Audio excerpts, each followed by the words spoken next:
computer. Why is she so loud? Oh my God. Sorry. That was aggressive. All right. All right, we got a few more people. Hi, everyone. Welcome. Thank you for coming. My name is Sadie B. Pronouns they, she, emphasis on the they these days. So let's roll with that. And I'm just gonna read a few pieces from the book, and then most likely just a couple extra if we have the time for it. Otherwise, after I'm done with that, we can open it up for the Q&A if anybody has any questions or anything like that. Okay?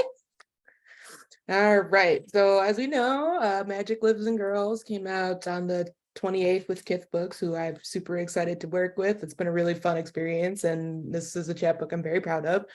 As I've stated in like the acknowledgments and on Twitter and everywhere, that it's heavily inspired by Dance Fever by Florence and the Machine, which is one of my favorite bands, and that album was life-changing for me. Granted, the first time I listened to the album, I was doing a ketamine infusion, so that might have had something to do with it, but I don't know. I had to really roll with it and write from there. So it's really based on that and sort of moving through accepting womanhood and not accepting it, and magic and growing up and trauma and all the fun things that make you a girl or something like that. So I am going to move this out of my way because I can't see. All right, there we go. And then I just picked a few, and I don't know where to start because I've literally never done one of these by myself before, so everybody have a little bit of patience. But I marked out some ones. Okay, I think we can start with, all right, I'm gonna read Omen I Am. It's one I wrote that's sort of based off of Dream Girl Evil. If you've heard the album, then you know what I'm talking about. If not, that's totally fine, not a big deal. But let's get started. So, Omen I Am.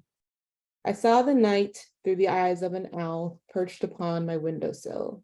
With it came a murder of crows circling high against the black starry sky.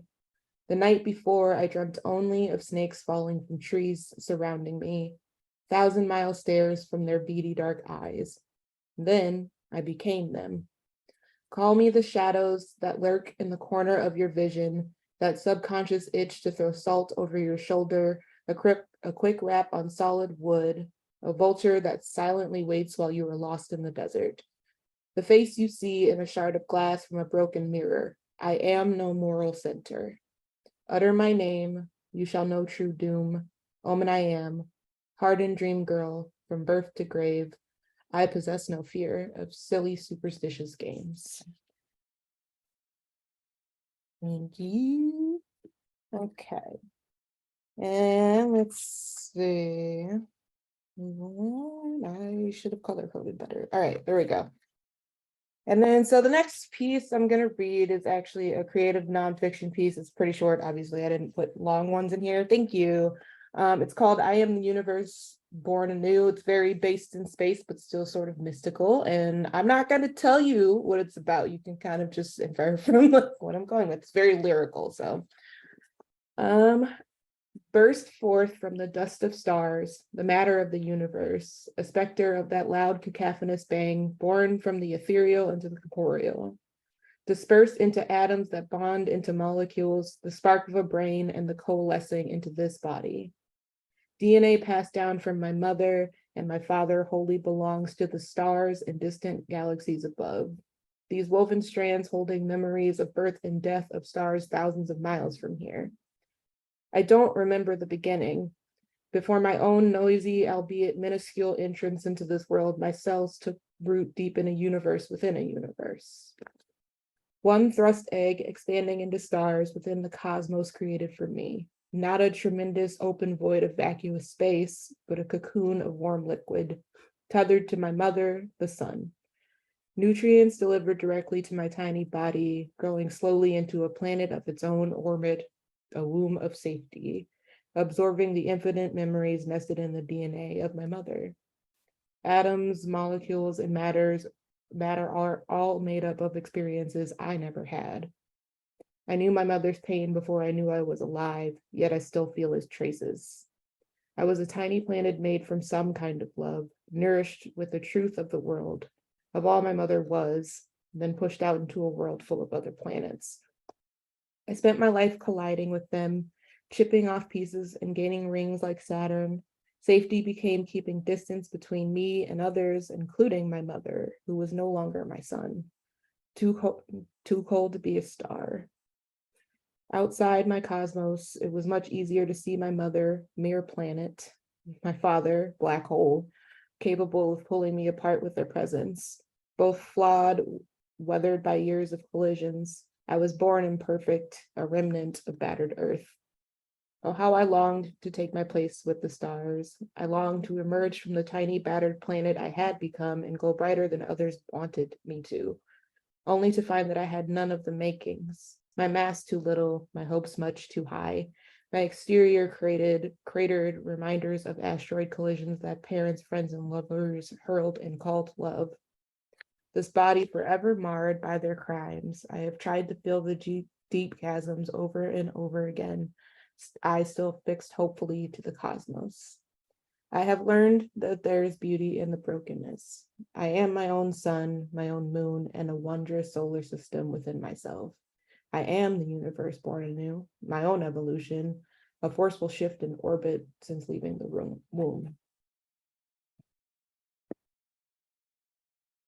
Thank you. Thank you. Thank you. Okay. And then let's see. That one's one of my favorite like CNF pieces, honestly, because I wrote it in like a fever dream of a state. And then I was like, oh, well, look how that turned out. But can't complain. All right. Next we could do one that I like called Briars of Blood. Honestly, I can't remember which song this one correlates to. I feel like it's just really the whole album's spirit. But it's creepy, it's dark, it's me. So, all right.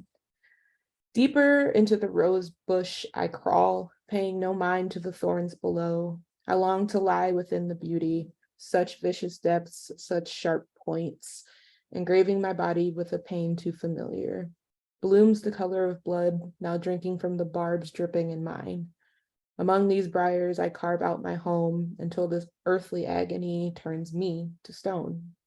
Protected here at such a steep cost, since I burrowed in here, roots have encased me, dragging me down below. The smell of roses and dirt is all I know. I've longed not to be found. With a mouthful of soil, I cannot make a sound. As I sink, the roses only grow, feasting on tender flesh, muscle, and bone. These briars of blood crave to make me their own, for they know the depths of my soul. Things beneath the rose bush are not quite what they seem. I am stuck in this nightmare, fighting to escape into a dream. Thank you. Little rhymey one. I thought that was fun. I don't do that often, so. Okay. What did I mark next? Okay. And then so next I'm going to read Knife to My Neck. This one kind of goes along with I Am the Universe Born Anew, but is a little bit more obvious. So it's poetry though, it's not CNF. So I'm gonna read that and then let's see. Let me do this. The knife does not remember the wound, even as it drips in the blood of the people that do. I was born with sharp metal held to my neck, used by my mother expertly. Each cut began small, little lessons slashed when I used my voice. Not enough to bleed, though enough to scar, to serve as a reminder to mind my tongue. Soon I learned not only my mother held a knife, the world is rife with sharp objects, wielded by those I learned to love in spite of it. I dressed my own wounds, knowing no comfort but my own. In my father's hand the blade stayed, cut clean and deep when he left, a wound held open, abraded with each scrape of his key in the door. I never knew why his steel favored the same spot, right above my fracturing heart. A new drop of blood with every unanswered call, every missed birthday and graduation, only to return too late. See his own victory in my survival. To survive was no great feat. So much blood when there should have been love. Scars from such sharp metal molded me into the knife I've grown to hate, spilling new blood with every word, every touch that sprang from my ire, from sorrow, a crown of hyacinths, bearing the shame of who I've become, a shadow of my mother, of my father, a knife who never remembers the wound.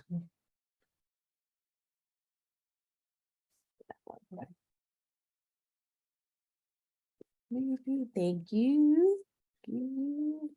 Okay, and then let's see, I'm gonna move to the next one. Now we're back in sort of the magical realm, and this one is called An Elegy to the Old Magic.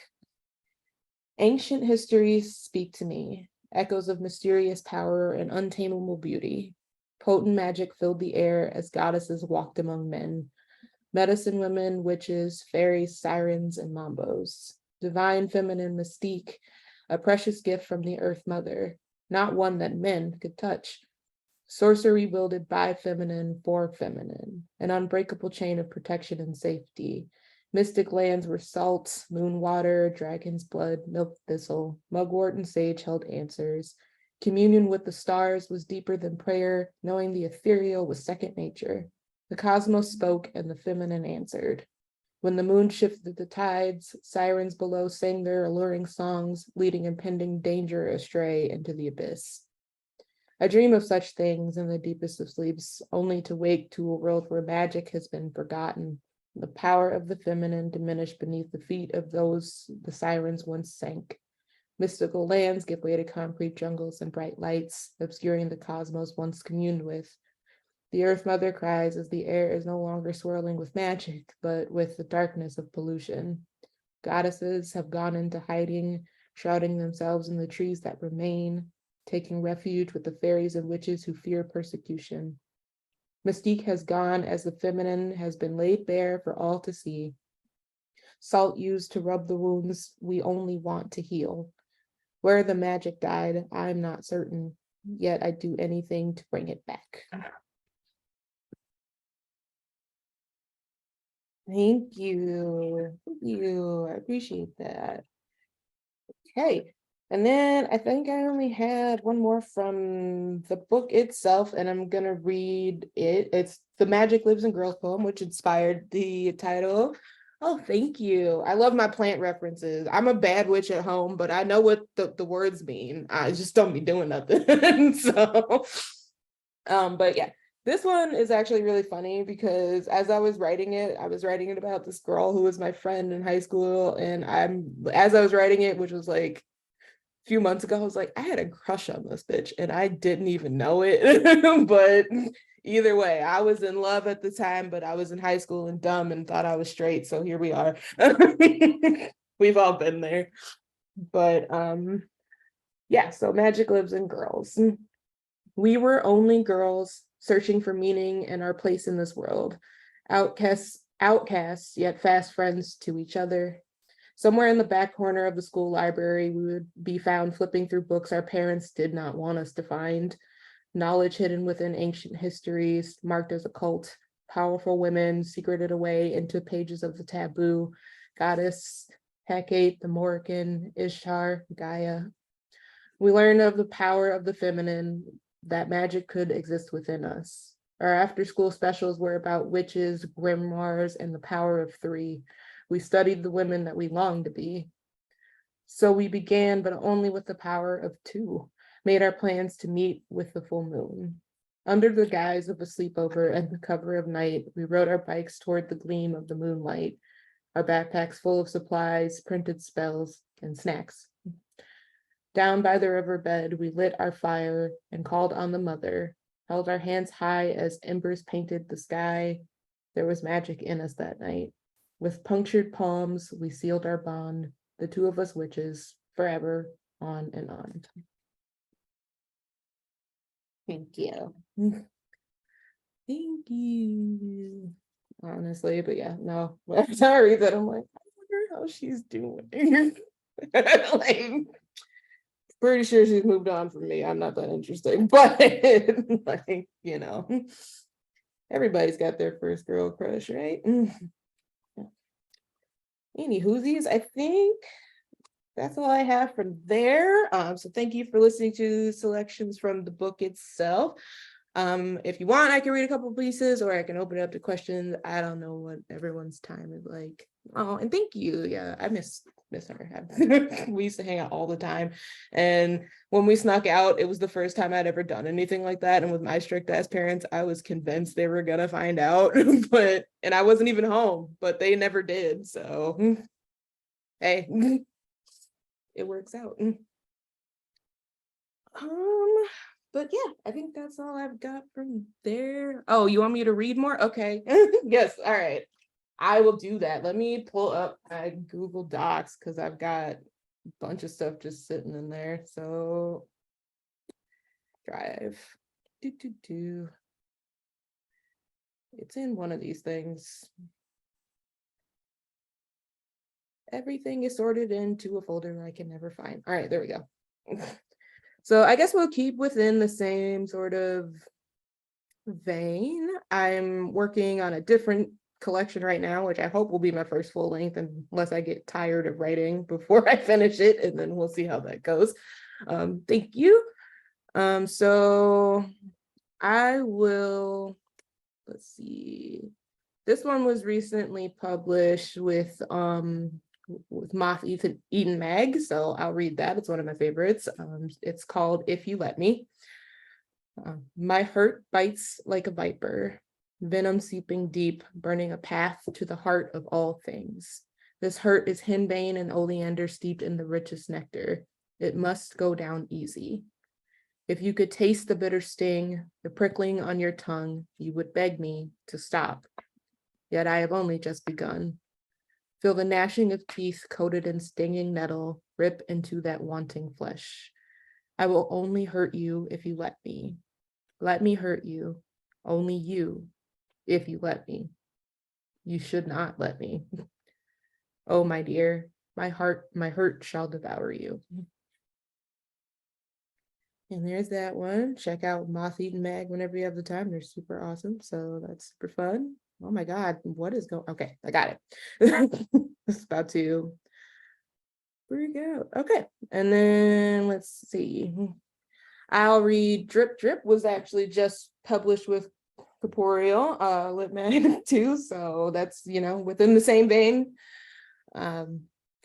You strike with efficiency, quick wit, piercing words, a dagger of admonishment gripped in your palm. Drip, drip, the evidence of my guilt, perceived in your dark mind. Please, I beg, for I know not my transgression.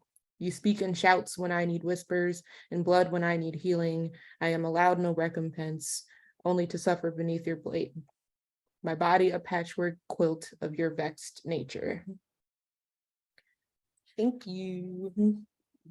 That one's fun. I actually did that from a Crow Calls prompt, so that was super fun. I never made it through all of those, but they do them like every once in a while, and I was like, I'm gonna do the whole month.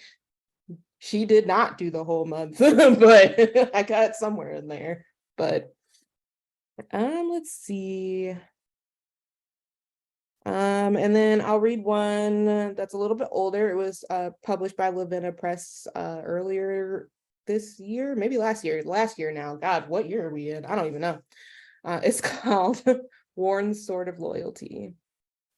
I have ripped the stars from the sky, drained water from the sea. I have built monuments for you, gone to war in the name of your protection. I wear my bloody crown of love, wield my worn sword of loyalty, and destroy all that stands between. I have laid heaven at your feet, my beating heart wrapped in its teeth, and yet it is still not enough.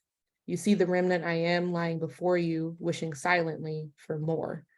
You spit on your empire, casting me aside, gaining what you need from my pain. How I long to turn the sword on myself, burn the monuments, bury myself among the ruins, admit defeat from your hands, your absence, distaste, and dissatisfaction. I am your crime of passion, your violent delight. If it is violence you wish to taste, I shall give it to you. This worn sword is still mighty. My bloody crown holds power, for it is of love, and love given is never wasted. I will take those stars, the water from the sea, and build a heaven only I can see.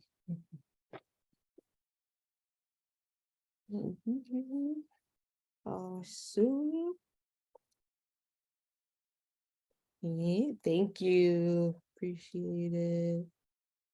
And here is one that no one has heard. So I'll do a couple of those. They're part of what I'm working on, but they're not out anywhere. So this one's called Placed Parallel. As above, so below, so in, so out, endless refractions in mirrors placed parallel. Everything ends where it begins. I could reach for eons, never delving into the depths of you. You are above, I am below, searching in eyes, reflecting the emptiness back to me. There are no depths, only ceaselessness of your wanting. And that's the end of that one. It's pretty short. I'm on my love is cool, but I also fucking hate it kick. So it's one of my favorites, but yeah, we've all been there. Oh, I will let you know. I don't know. I've been like trying to take a small submitting break because I feel like I'm just highly fucking impulsive and I'm like done writing something and then just like take it and I'm like, no, just sit with it for a minute. So that's what I'm trying to do right now. And here's another one that I recently wrote that isn't anywhere, and it's called Love Intoxication. Put your lips to the edge of this glowing pyre, a guilty taste of the pleasure that is destruction. Edges of bliss unfurl, burning a feast that once was us. Stacked here are memories, white hot lust, anger, the purest passion, smoke potent, love intoxication seeping into these lungs. All I want to feel smolders here. I do not burn to forget. And that's the end of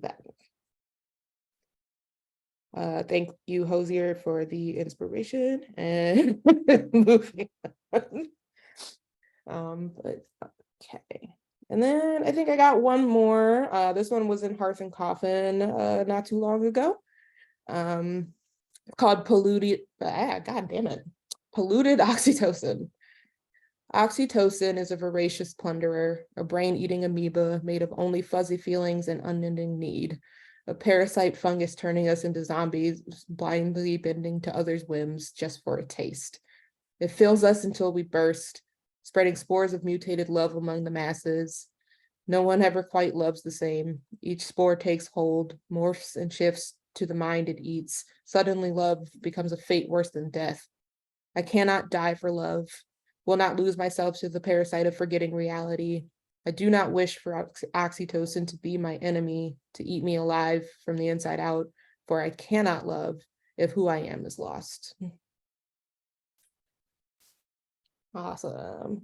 Okay. I think that might be all the ones I have that I can share at the moment because there are some that are in the middle of submissions. So I don't want to do too much, but let's see. I'll do this one because I posted it on my Instagram. It's called The One I Let In. I lie in the dark, chasing circles in my mind, a face, a touch, a memory, this blazing path, burning of passion, of pain, sparks behind my eyes, igniting this room and the specter of you, a haunting of my spirit. In this moment, you were mine and mine alone, a way it never was, never is, never can be. My heart too big, too overflowing to love only you. I never wanted to let you go. I suppose after all this time, I have not.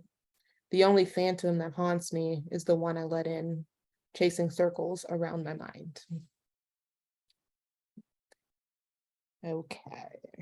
All right. Well, I think that's all I got. I mean, I could keep going, but I don't know what else to do. So, ooh, we can end on this one. That's actually really in tune with everything. It was published with the Rado Mag, just in the magazine. I didn't quite make it into the issue, but it's still one of my favorites. It's called A Flame Not Snuffed, and we'll end it there, and then I'll open the floor.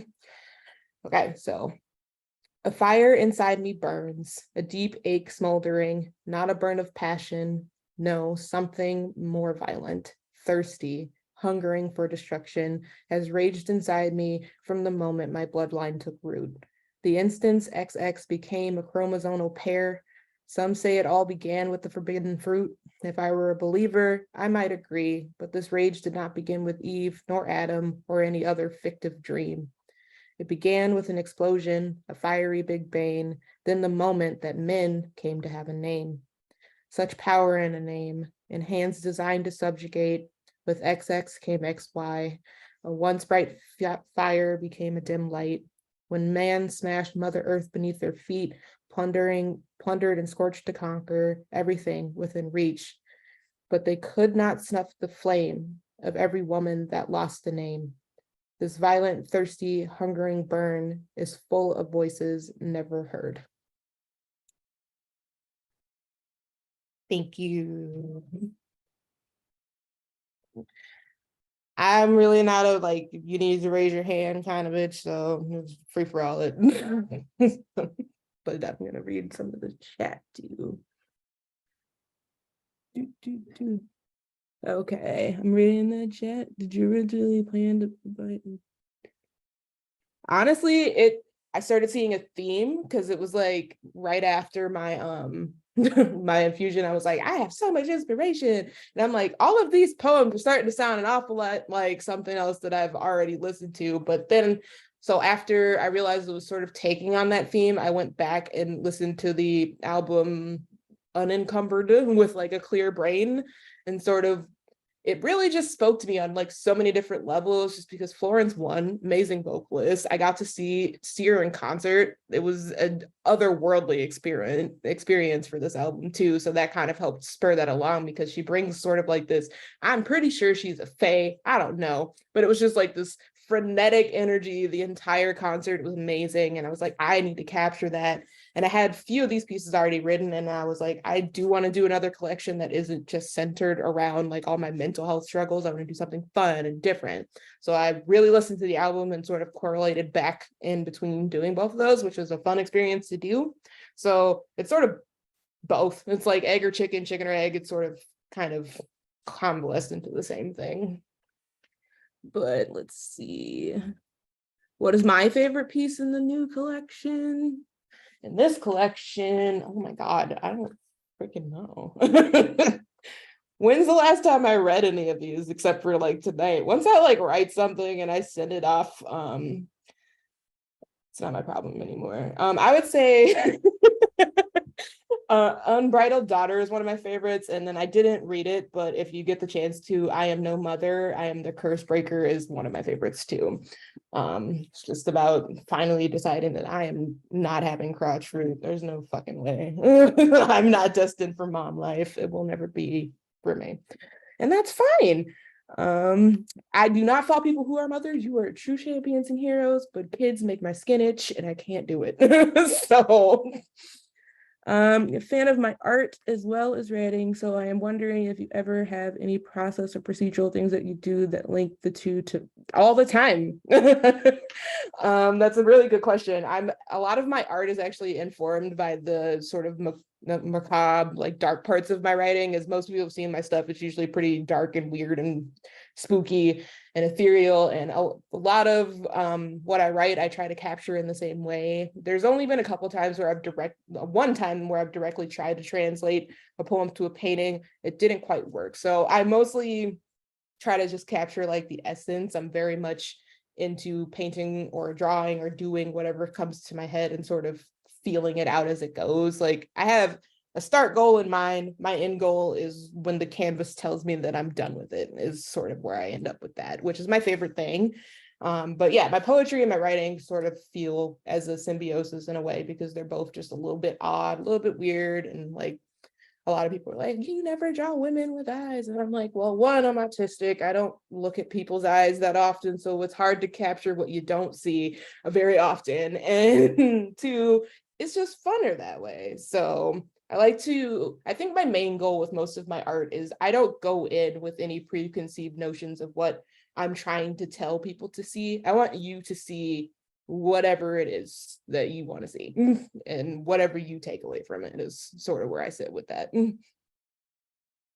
which is a long convoluted way of saying like just just like it. But whatever the reason you like it is the reason you like it. I'm not, it means this. I don't fucking care. I painted it. I'm done with it. It's like, go ahead, you know. But yeah, no, Florence was incredible live. It was a very, very much a religious experience. I'm not, we bought seats and I didn't sit the entire fucking time. Like it was just dancing and jumping, and everyone was just like in their flowy, like witchy dresses and outfits. It was a whole mood. Like the moment I walked in, someone was like, "What's your rising sign?" And I was like, "My people." I was like, "I'm home."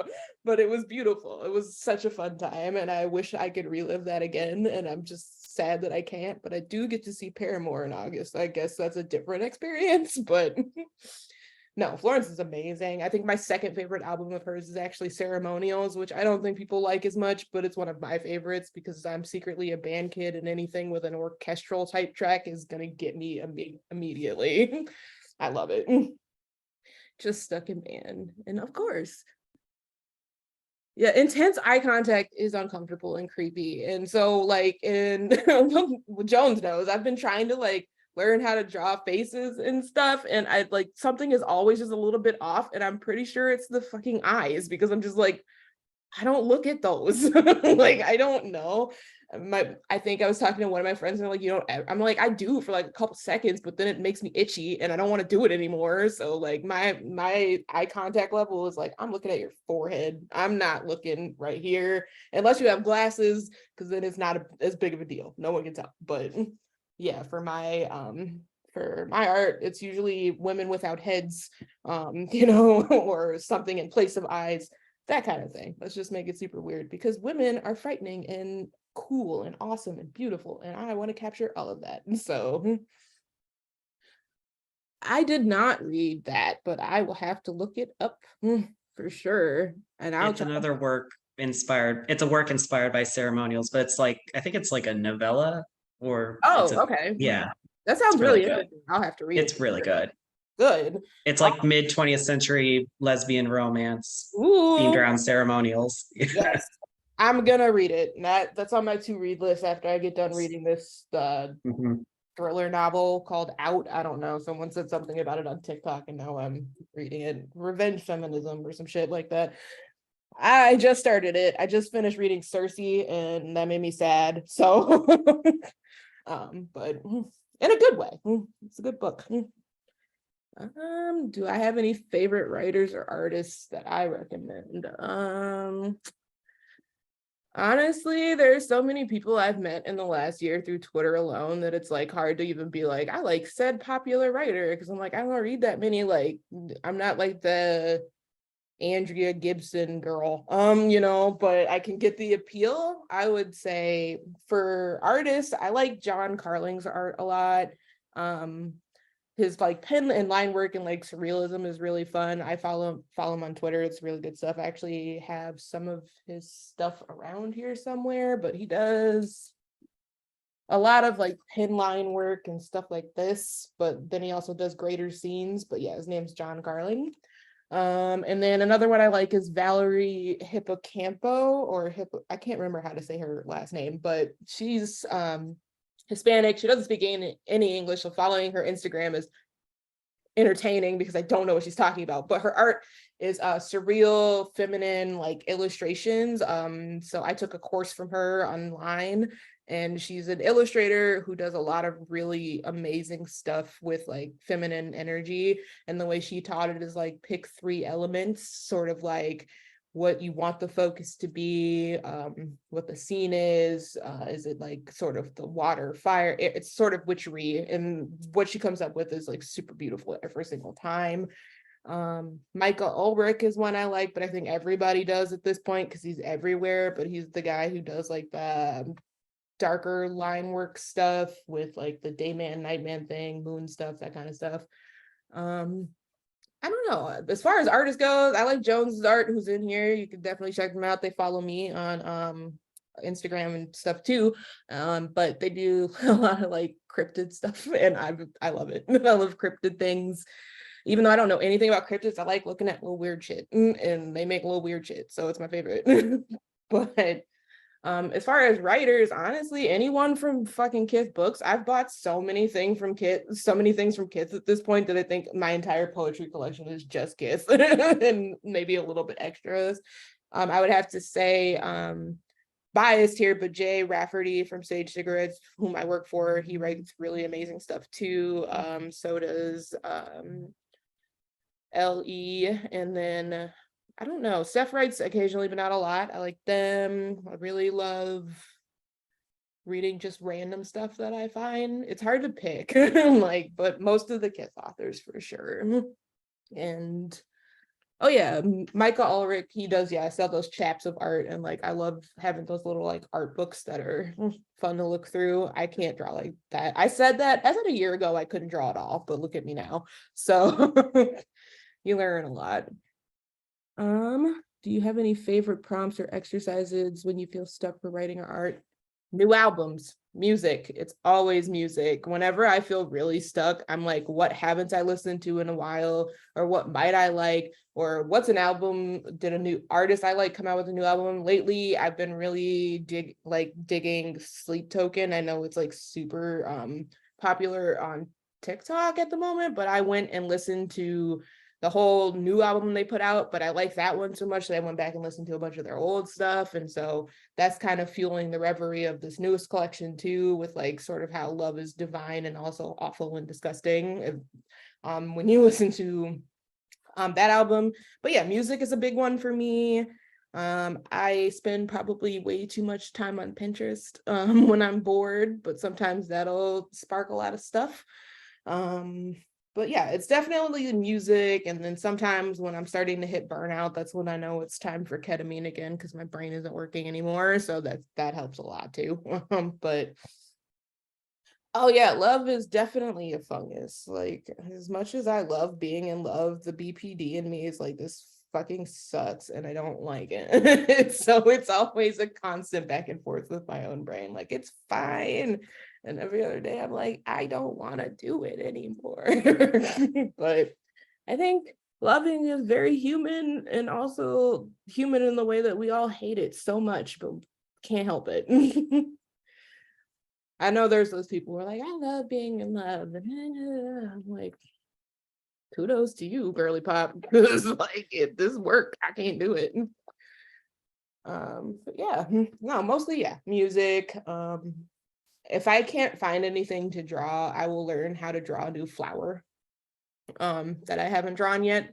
And sometimes that sparks stuff, and sometimes it doesn't. But my main thing is like, if I can't come up with anything creatively, I refuse to force it.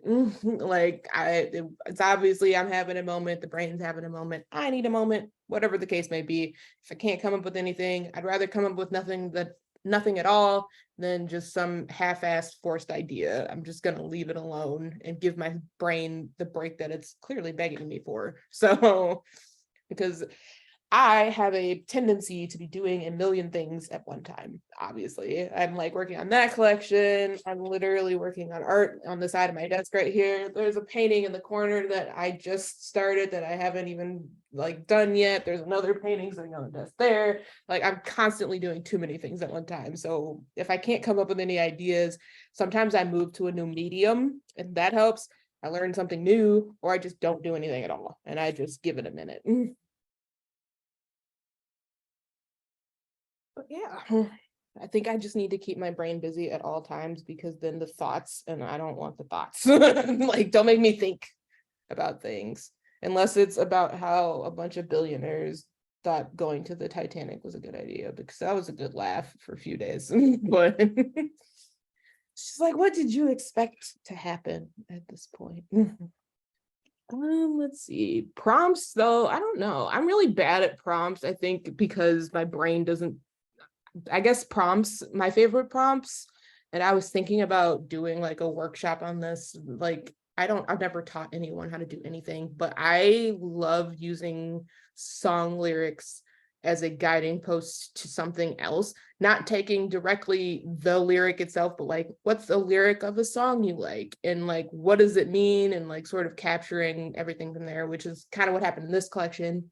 And is also in a collection I just finished, which is called After the Song, which is entirely poems based on songs that I like, or lines from poems, but poems, lines from songs that I enjoy, but I take that and I build on it and create like a different universe based on that lyric or that song. So sometimes I do that for prompt wise, and sometimes when I read other people's writing, I'm like, ooh, I like that, and I'm very inspired by the other people's work that I read too. Oh, well, it's good to know you would take that workshop because it's one of my favorite things to do. I am so addicted to music. It's not even funny. Like, and I wouldn't even say that I have good music taste. I like it. And the old oboe player in me is like, learn to play the oboe again. And I'm like, you have smoker's lung, even though you don't smoke anymore, and that's not gonna work. So, but definitely. Yeah, new music or a new medium. I will tell you, I'm a straight up multimedia mess. Like the amount, art supplies are bursting at the seams in my house right now because every time I get bored with something that I've been doing, I'm like, well, I'm gonna go learn how to do that. And I'm like, okay, well, maybe settle down because now I have alcohol markers, I have oil paints, I have an entire like pen set, I have gouache paint, I have jelly gouache paint, I have 50 million canvases and way too many paintbrushes. Like at this point, it's becoming a bad habit. So I think I need to really sort of like hone down what my specific skill set will be someday. I do want to be a tattoo artist, which is entirely hard to do, but I want to. But yeah, of course, thank you for coming. It was nice to see you. And of course, but yeah, someday maybe it'll happen for me. Yeah, I have watercolors. I will tell you that like they're fun when I'm just doing like a light wash, but if you want anything fucking detailed from me out of a watercolor painting, you're not gonna get it. It's too much work. Waiting for layers to dry. Coming from someone who started out as an oil painter, I know that's crazy to say, but after working with other mediums, I'm like, why would I start with the hardest paint to start with? Like, what's wrong with me? But either way, I think that really helps me a lot though, because then I learned how to have to sit with the things and really think them through, because as we know, oil takes 40,000 years to dry. So you got to work with what you got. But pencils are great. I like pen art a lot just because I like bold lines too. It's one of my favorite things. But yeah, I don't really have much else unless anyone else has any more questions. I'll probably let you go. Oh yeah, oil. I still have so many oil paintings, and maybe I'll go back to them at some point. But I've been doing a lot. When I do oil painting, I do small scale stuff. The only reason I switched to acrylic paint is because I wanted to paint bigger canvases, and I didn't want to wait 3 years for them to dry. I'm like, I don't have time for that, and I don't have the space for it either. So, learning to work with those has been a lot different because drying time versus everything, fluidity of paint. It's all like a very small process, but I tell myself it's okay that you don't fucking know everything. And if you fuck it up, oh well, you can start somewhere else. Try again. Nothing has to be perfect on the first try. You just have to try. That's it. Super easy. But all right. I think that was all the questions, unless anyone had anything else. I would just say it's starting to get hot as shit in here for some reason. I don't know why. But thank you for coming and listening to me read. I really appreciate it. Definitely check out all the stuff on Kith's site, but definitely buy my book if you haven't yet. I would definitely appreciate it. Hope, of course, and I hope to have more collections coming out soon, obviously, and definitely check out Sage Cigarette stuff too, because I'm the arts editor over there and trying to like get more stuff coming in so we have more art to share with everyone. And what else? What else I got? I'll be having some art gallery shows hopefully soon. And that'll be interesting for me because I haven't really done those. But yeah, hopefully there will be more of me in the future, but you know, that's up to publishing or me. I can self-publish, but I've done that before and I don't want to do it anymore. It's so much work, which is why I appreciate Kith so much, because typesetting and dealing with me, like kudos to you. All right. But thank you all for coming out. I appreciate it, and have a good rest of your Friday night. And thanks for taking part of your Friday night with me, because I'm always home on Friday nights. I don't have a life. So, all righty. Well, thank you for coming. Thank you, everyone. I'm going to stop the recording.